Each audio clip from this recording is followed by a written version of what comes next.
96% of so-called journalists and reporters who made presidential donations this circle gave their money, gave themselves, gave everything to crooked Hillary Clinton. Can you believe it?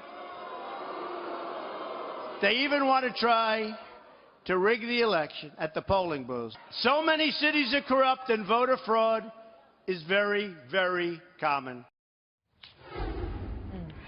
Joe Trippi, former Howard Dean campaign manager and Fox News contributor, and Boris Epshteyn is senior advisor to the Trump campaign. Gentlemen, welcome. Great to have both of you with us.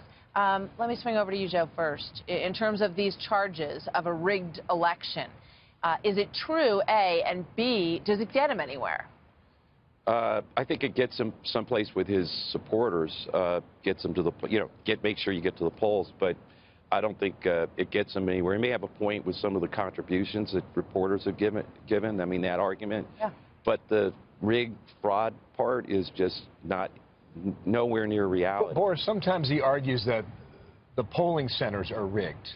And then some of his surrogates argue, no, that's not what he's talking about. He's talking about the media rigging it toward Hillary Clinton. Well, so what is it? It's both. First of all, 96% of donations by the media in this cycle has been to Hillary Clinton. 96%. Second of all, just last week, the coverage of the two negative stories, the false accusations versus Donald Trump versus the WikiLeaks and the FOIA information by Hillary Clinton, 23-1.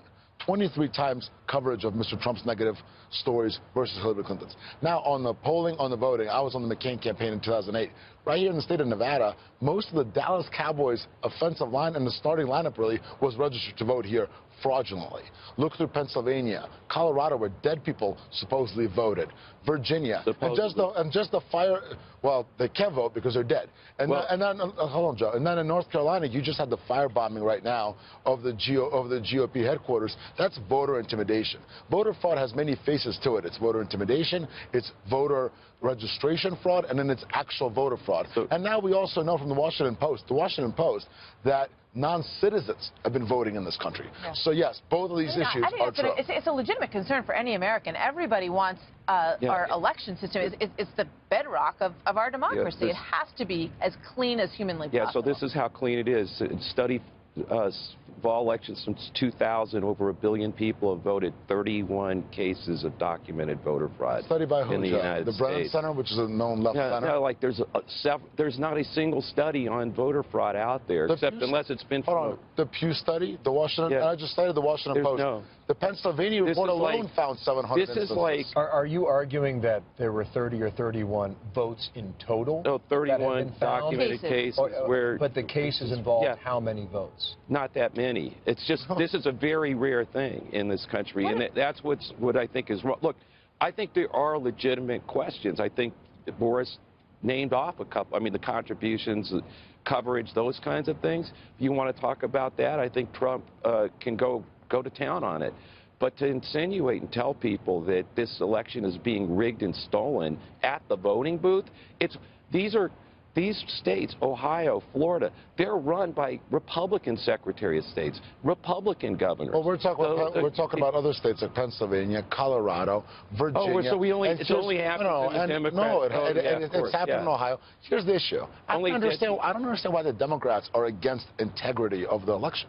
All we're saying is we want to make sure that non-citizens don't vote, that voters are not intimidated at the polling places like they were in 2008 with the new Black Panthers in Pennsylvania. What's wrong with that? What do you say to those critics who say he's just preparing a reason? If he loses, it's going to be all about this. It won't be because he had any missteps. It'll be all about this. We're not preparing to lose. We're going to win this election. We'll win it on the issues. We'll win it on national security, on the economy, and on Hillary Clinton being absolutely disqualified from being president. And now with all there's another explanation of this is a get-out-the-vote effort drive.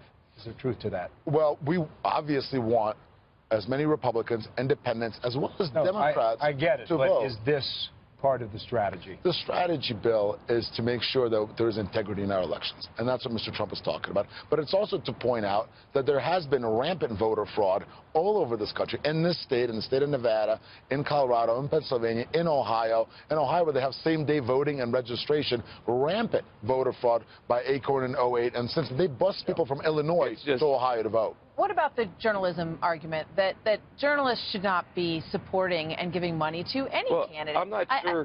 You know, A, and then B, that is also reflected in the coverage. That when you look at the front of the Washington Post, you look at the front of the New York Times, the WikiLeaks stories are this big, and the Trump stories and these accusations that could be unfounded are everywhere. I'm not sure. I mean, I know that it said media contributions to Clinton. I maxed out to Hillary Clinton. People should know that, but I mean, it's obvious. You're a partisan. But I'm not a journalist. Exactly. No, that's what I'm saying. Totally so I don't know who. Am I? But when they put those figures out, am I considered a media person? Talk about hosts. Talk about people who write in the paper. No, that's what I meant. So I don't think I don't believe the anchors should be doing that. I don't think we will see if Trump talks about it again today. Joe, thank you. Boris, thank you. Thanks so much.